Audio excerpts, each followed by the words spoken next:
Remember, this guy's a tight end. A tight end with the skill set of a wide receiver to flex him out. Minshew escapes. Now throwing deep to Bowers at the 5. And Bowers still going. Brock Bowers bulldozes his way down to the 1. Minshew wants to set up the screen. Instead, he'll float it over the middle. Jump ball, and it's Bowers down the sideline. The rookie from Georgia with the game's first score.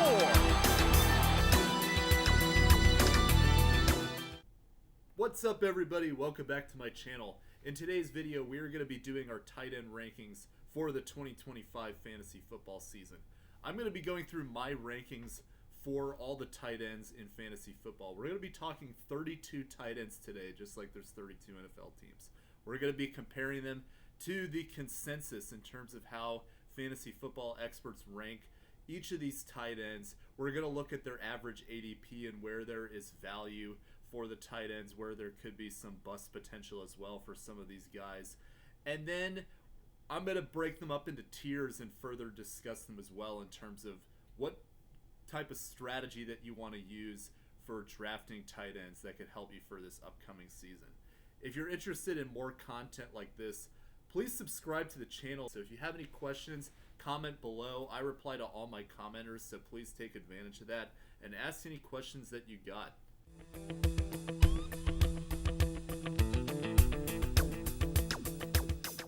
So for this video, we're going to be ranking all the tight ends, and here in this Excel chart that I made is very similar to what I did for quarterbacks. I ranked all my tight ends in terms of how I would rank them, and you see a lot of numbers on this picture that compares it to how other people rank them. So I will give you a quick orientation to this graph. So my rank, the far left column, is how I would rank them personally in terms of how I project they would be in the fantasy football season and just in terms of desirability to have on your team for upside. Then you have your name, team, and bye week in the next few columns. The consensus rank, where it says cons rank, is how the consensus fantasy football expert ranks them, and this is comparing it between ESPN, Sleeper, NFL Network, and Real-Time Fantasy Sports. So you could see those individual rankings in the far right columns, and you could see the average based on all those numbers to the side. The thing I want to talk about, and this is where I'm determining the value, is you have your average round drafted. So that is essentially the pick that they're going. So we look at the guys at the top. Brock Bowers is on average going at pick 208, so the 8th pick in the second round. So what it is doing is for each of these tight ends, it's looking at the average position in which they're ranked. The ADP is another way of saying that. So their average draft position for Brock Bowers, second round, 8th pick, Trey McBride, third round, 6th pick, for example. So that is the average round that each of these players are getting drafted.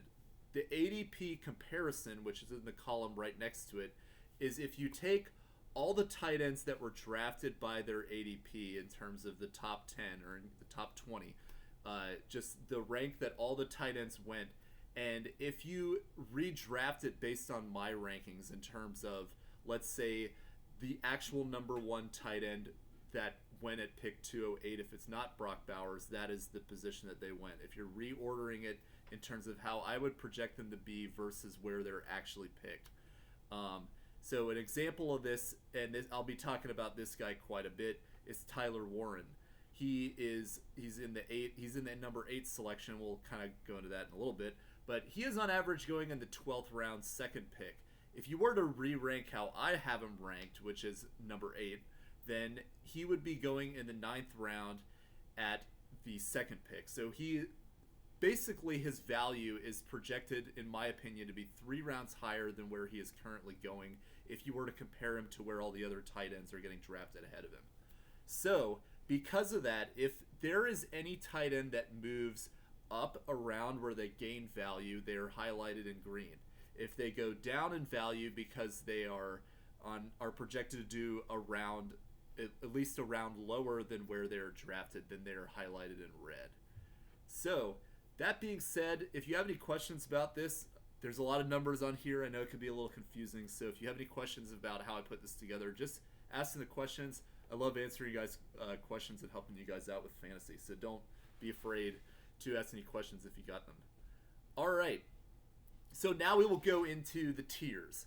And the top 3 tight ends are pretty clearly in a tier of their own. This is the elite tier. Much like I talked about with quarterbacks, there is that Mount Rushmore, for lack of better words, of fantasy football quarterbacks. You got Josh Allen, Jalen Hurts, Lamar Jackson, and Jaden Daniels, who are all going the highest at their position and are probably worth it because they're projected to be elite quarterbacks.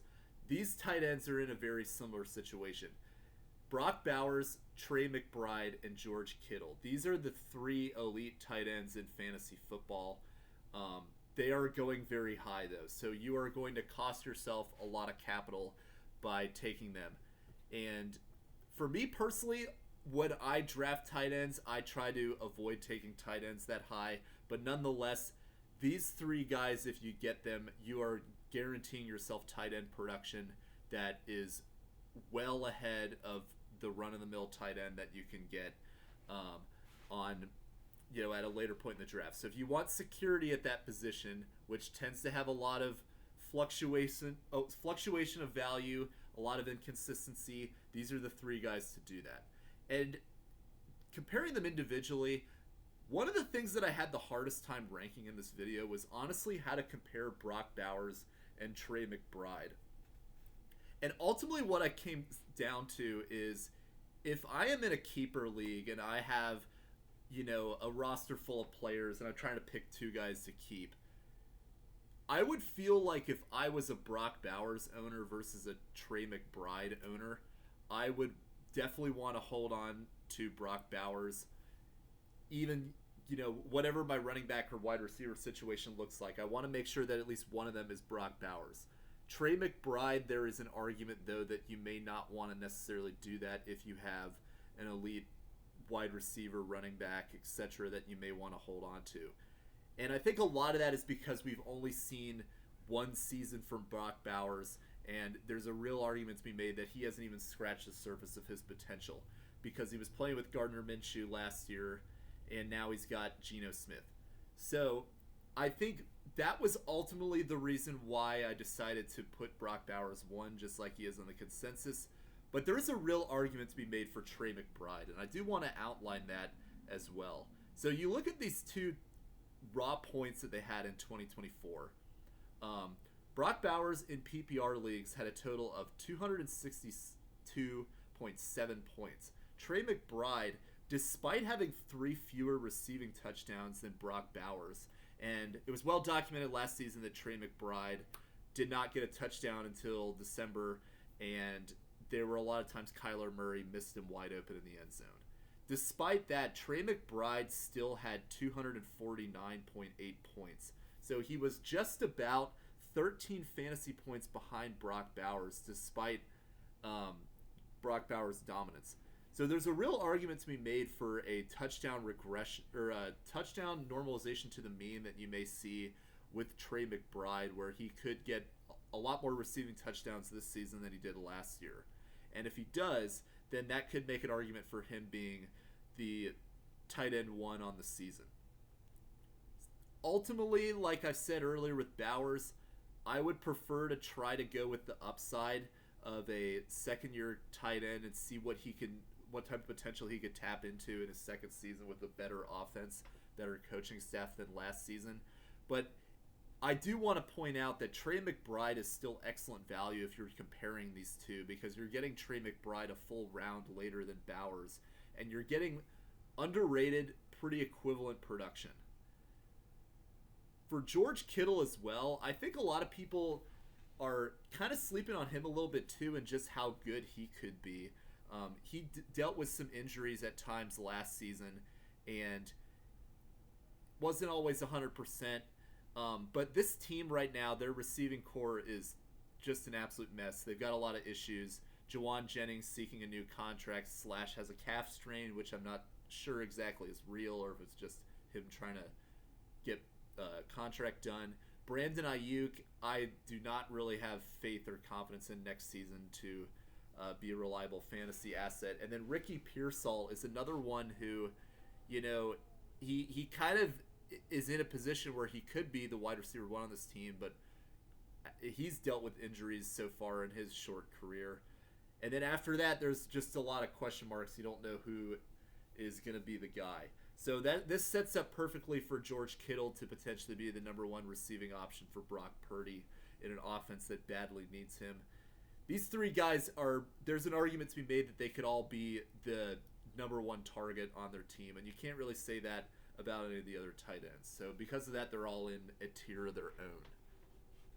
The next group of four tight ends are guys that I personally will not really be targeting and drafting, but they all give you upside to potentially be top 5 players that I like, and I think it's worth taking a risk on at a higher ADP to ensure security. So that is in the following order: Sam Laporta, Mark Andrews, Travis Kelce, and TJ Hawkinson. So Laporta down season last year, but there's still he did improve his productivity at times at the end of the season, and despite his up and down performances that people were not really very happy about, he still finished as the tight end 8 last season. So I think if you're looking at guys with upside, he's one of the highest upside tight ends out there, and because of that, it's worth taking a chance on him to potentially have a bounce back season in year 3, because he was the number 1 overall tight end in his rookie season back in 2023. Next, I would go with Mark Andrews. And again, this was a little bit of a debate for me between Mark Andrews or Travis Kelce. I personally would rather go with Mark Andrews because Andrews really had a bad spell to begin the season in September. And he was, borderline droppable. A lot of people dropped him because he had back-to-back 0 performances with no targets. But he finished the season as the tight end 6. And this offense did not really significantly improve their receiver core that really would threaten Mark Andrews' position as the tight end on this team, and probably the second preferred target for Lamar Jackson. So because of that, I still like Mark Andrews, and I think that because of how he played at the beginning of last season, he's dropped quite a bit to a range in the 8th round where I think that could really give you great return. So because of that, I have him highlighted green because I think he's really actually giving you 7th round tight end value given his ADP right now. Travis Kelce, I have just below him. I'm a little concerned about Kelce's volume share week to week, especially with Rashee Rice coming back. And Kelce is getting a little bit older. They may try to conserve him in some games. But again, despite the up and down performances of Kelce, he was still the number 5 tight end last season. So I like Andrews just a little bit more just given the team situation and other targets. But I still think that Travis Kelce is pretty good value considering where he's going. And I'm honestly surprised he's not going higher just given his name brand value. But that being said, I do feel like there's going to be some leagues where people will reach for him in a range that's not acceptable. He should be going right around the 7th round, not, don't panic draft him in the 3rd round because Trey McBride and Brock Bowers are gone. That would not be a good decision. So next, and this may be a little bit controversial, TJ Hawkinson I actually have as my 7th tight end, which is lower than the consensus, which is right around the 5th or 6th pick. And my concern with TJ Hawkinson, he really did not perform particularly well when he played last season. And I know he is recovering from a knee injury, but the thing that concerns me with him is that he, to me, is clearly the 3rd target now on this team. Jordan Addison had a breakout season last year. They also, their quarterback situation is different with J.J. McCarthy. So, that there's a world in which you may not get as much offensive production in 2025 as you did last season with Sam Darnold. You go through the TJ Hawkinson games in particular. He actually only had 3 games. He started playing in week 9, by the way, so he did about half the season. And in full PPR leagues, he only had 3 games in which he exceeded 10 PPR points. So to me, I'm sorry, I take that back. He had 4 games, but that's still, that's 11 games. He had 4 games in which he had over 10 PPR points. It's not very good for a tight end that's going this high, and I just really have concerns about his consistency in a role like this in this offense. So because of that, not bad value if he falls, but I would not be taking him in the 7th round. I think he's more like an 8th round value. So again, these 4 are all good tight ends to have, but I think if you don't get one of those elite 3, I'm not trying to rush to get any of these 4. I think there's better value later in the draft. And that's where I get to this 3rd tier, which is high upside sleepers. And this is where this is higher than the consensus, but I have Tyler Warren as my 8th ranked tight end for the Indianapolis Colts. I think this guy's a stud. He was a stud in college at Penn State, and we've seen the formula for these guys that are coming in first-round tight ends with Sam Laporta and Brock Bowers, where if they're in a situation where they are the number 1 target, they can really take off. And considering that Tyler Warren is a 12th round pick, I would love to take the chance and see if he could be this year's Brock Bowers. And even if he doesn't, he may not be I'm not thinking he's going to be tight end 1 or anything like that. He would have to have an amazing season to go up there with that tier 1 group of guys. But even if he is number 8, that's excellent value. That's a guy that is going 3 rounds later than the actual value that he's producing. And because of and you look at this team, their wide receivers, they got Josh Downs, Michael Pittman, Adonai Mitchell, Alec Pierce, if you want to include those guys as well. I think there's a real chance that Tyler Warren could be the number 1 target for a pretty shaky quarterback situation. Daniel Jones and Anthony Richardson, they may be relying more on the short game with Tyler Warren, and because of that, I think he's excellent value here at my tight end 8 and going in the 12th round. Next for me is David Njoku.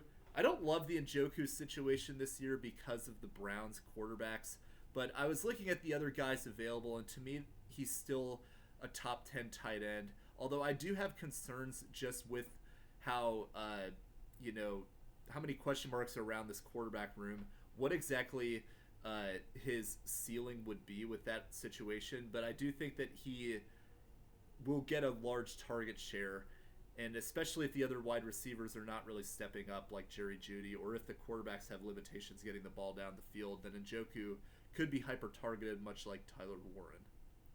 Next is Evan Ingram.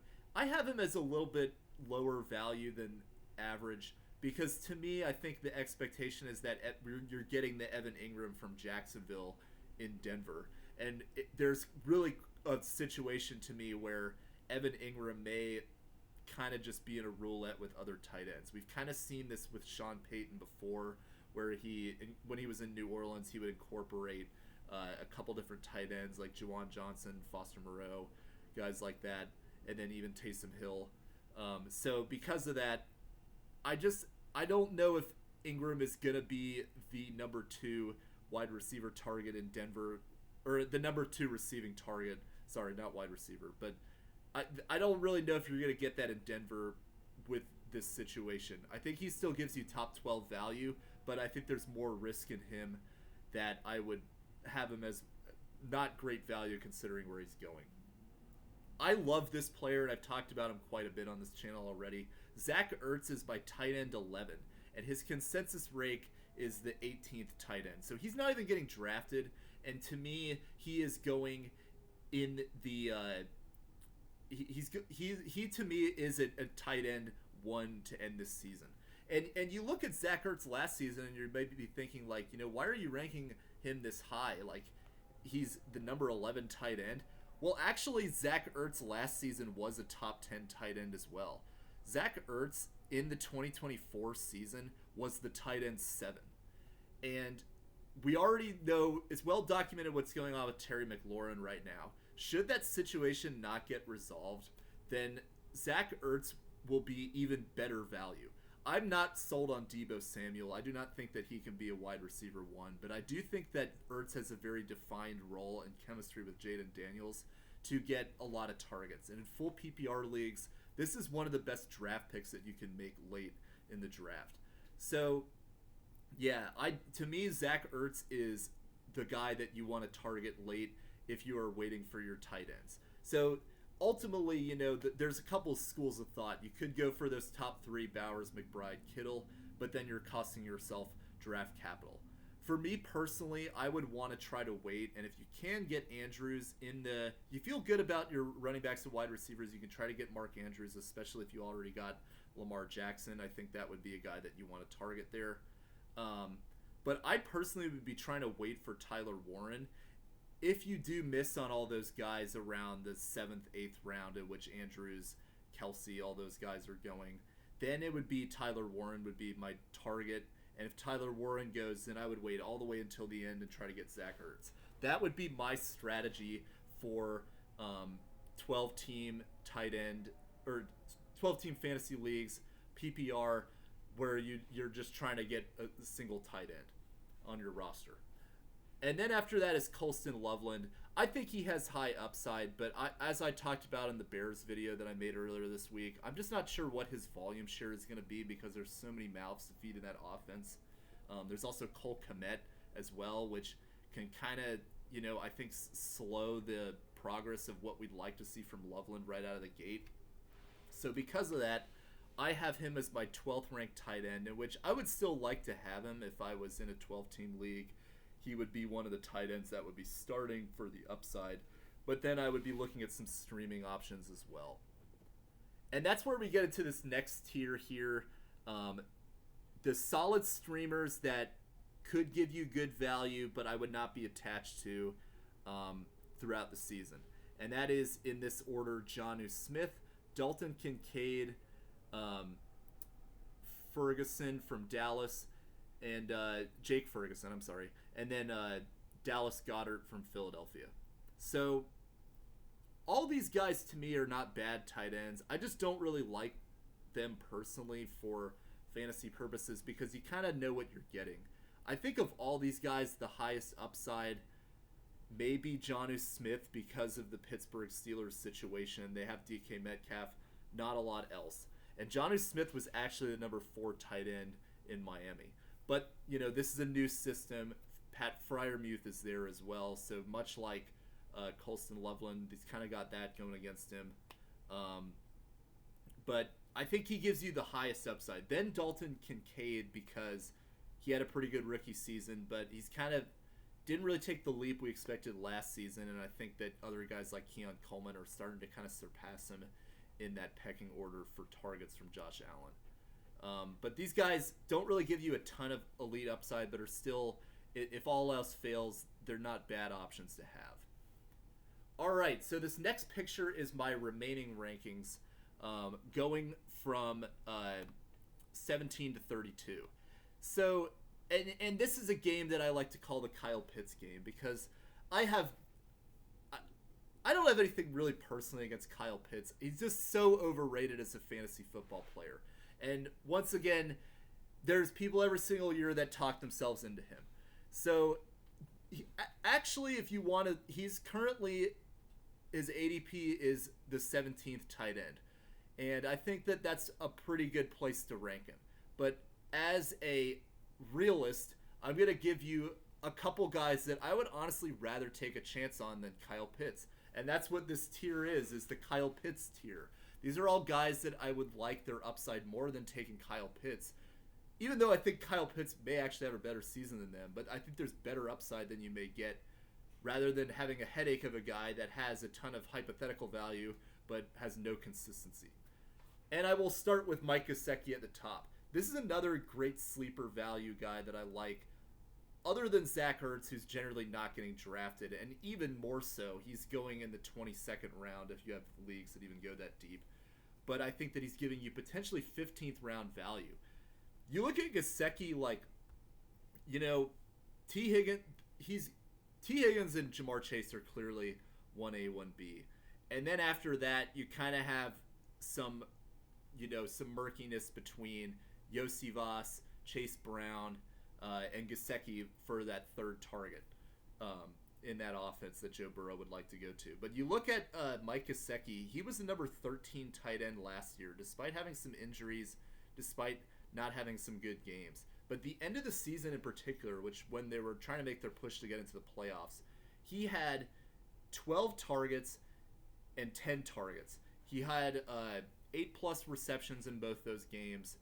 And, you know, you'd like to see the fact that he does have rapport with Joe Burrow. And when T. Higgins was out, this guy was a tight end 1 in that game against Vegas, as you may remember, in I believe it was late October last season. So he gives you a ton of upside. I'm not really worried about the Noah Fant signing personally. I think Fant will just fill like a basic blocking role. I don't think he's really going to eat into Gesicki's touches.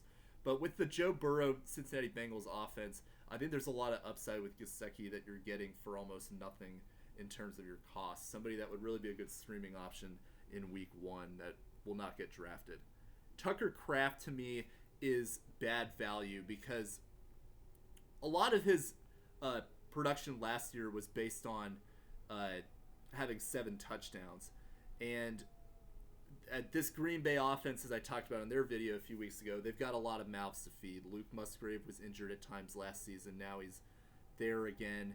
And I just have questions. I could see Tucker Kraft potentially, you know, getting into that top 12 range again like he did last season. But I do expect some regression to the mean with his touchdowns.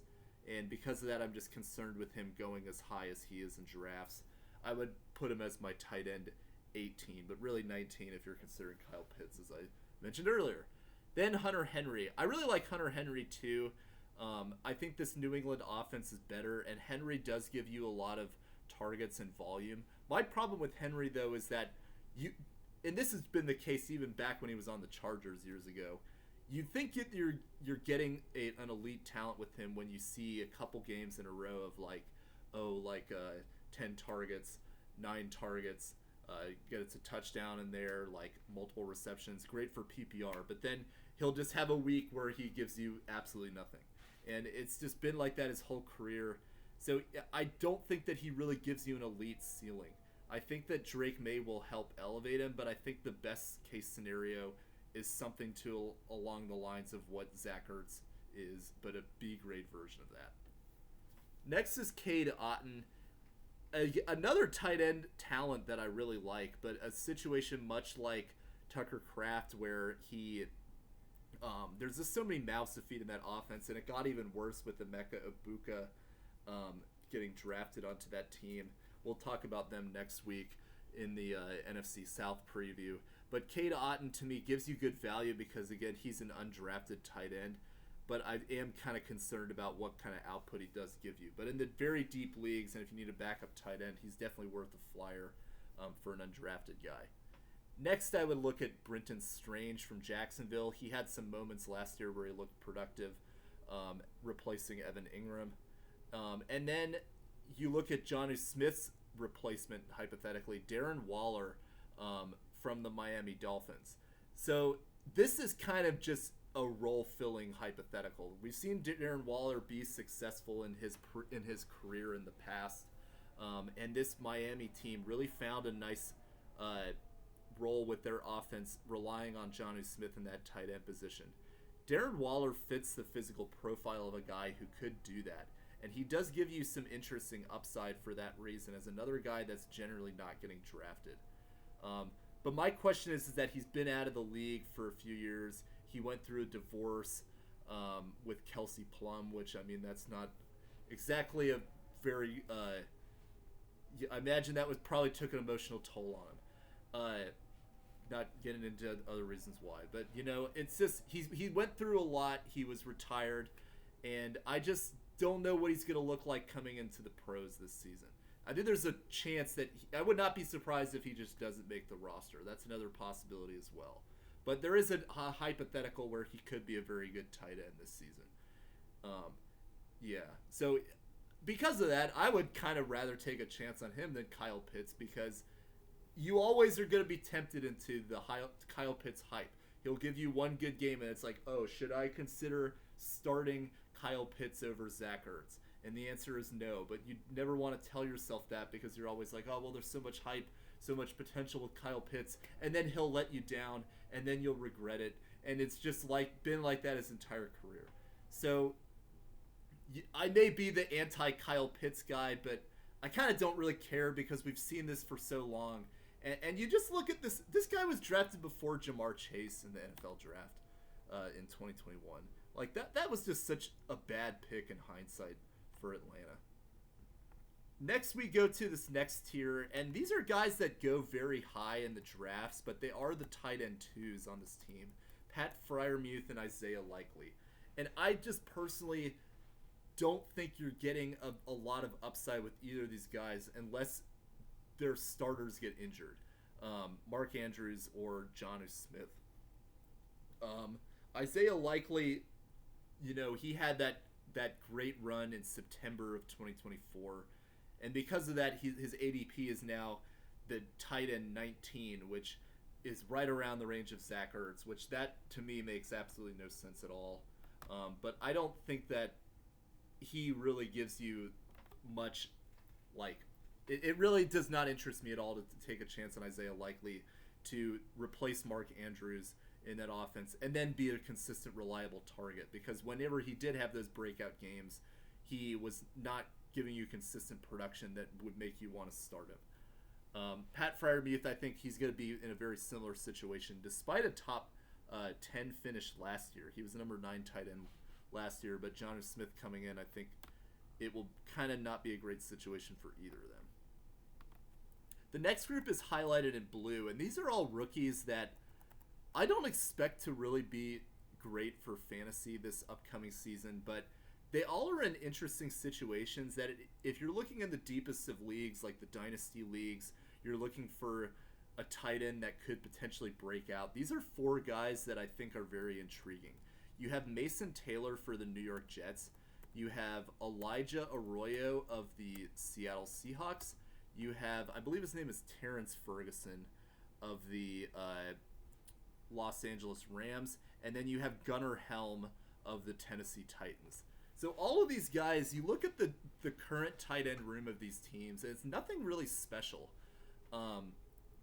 Because of that, there is a void that all of these guys could potentially fill. And I have them ranked in terms of the most likely that I think they could fill a void and be a productive player.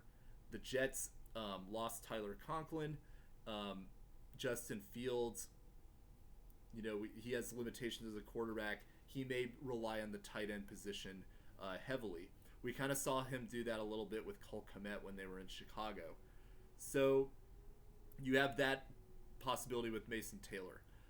Arroyo with Seattle is interesting because they don't really have a great tight end in place there either, and they have a need with Sam Darnold to potentially incorporate the short game. They have Cooper Kupp and JSN, and then after that the receiving core is a little bit iffy. So there's a possibility that Arroyo could kind of fill a role and be an interesting target for fantasy as well. Ferguson, same thing. Higbee is getting old. That Rams team needs to get an everyday tight end. They've been targeting one for a while, actually, in drafts. They were looking at Brock Bowers quite a bit, actually, before Vegas took him. And then Gunnar Helm, he has to replace, or I guess usurp Chiga Okonkwo, so that is going to be a little bit of a challenge himself. And this is a rookie quarterback, a team that was not very good last season. But, again, a very big tight end. Definitely fits a physical profile of an NFL player and has an opportunity to step up here. So these are all 4 rookies that I think are very intriguing. More so in dynasty and very deep leagues. But definitely guys that I would be keeping my eye on among the fantasy tight ends that are out there. The cheapest of them is Gunnar Helm, which I was looking at his rank, and it was somewhere in the consensus around the 50s. So he wasn't even on a lot of boards in some of these leagues.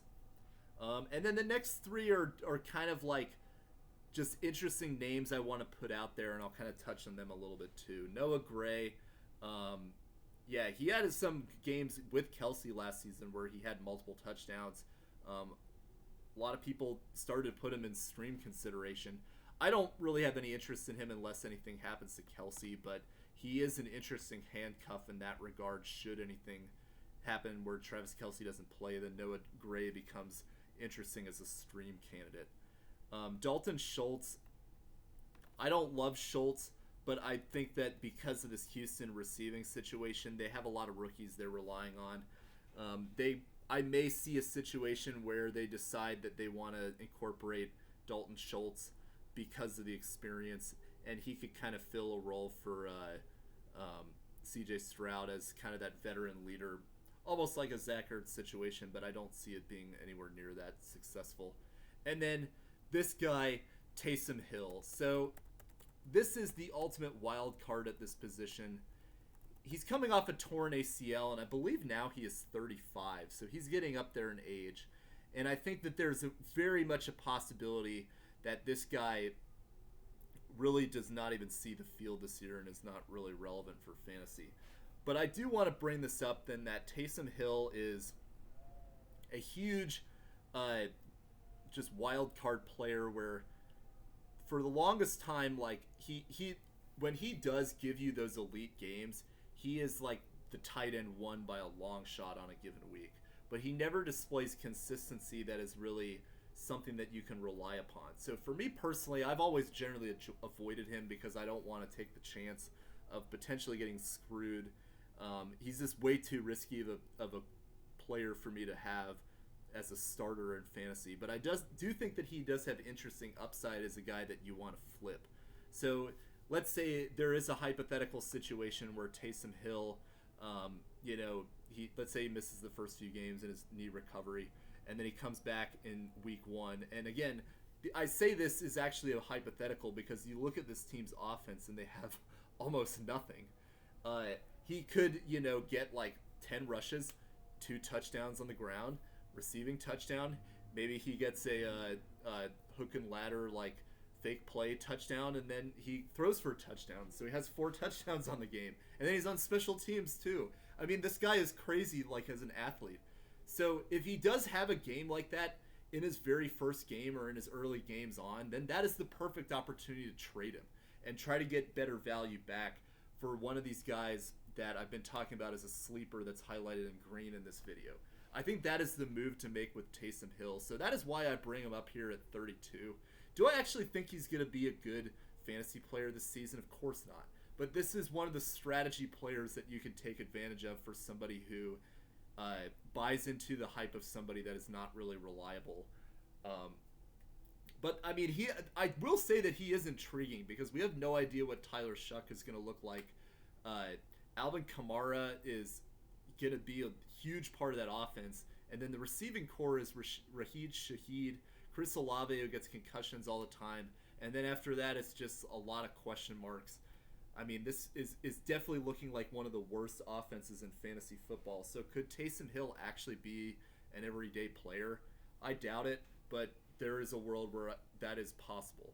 So that's why he makes this list as the last tight end at number 32. All right, so that completes my tight end rankings. If you have any questions about this, feel free to ask in the comments section. And next week we will be doing defense and kicker. So I will touch both of them. Not huge topics, especially the kicker. Not a very long discussion. But those are positions that could be very useful for you. And I want to talk the strategy of those as well. So stay tuned for that. We'll also finish our divisional previews and do a mock draft as well next week. So you can look forward to all that. Well, thank you for watching, and we'll see you guys next time. Bye.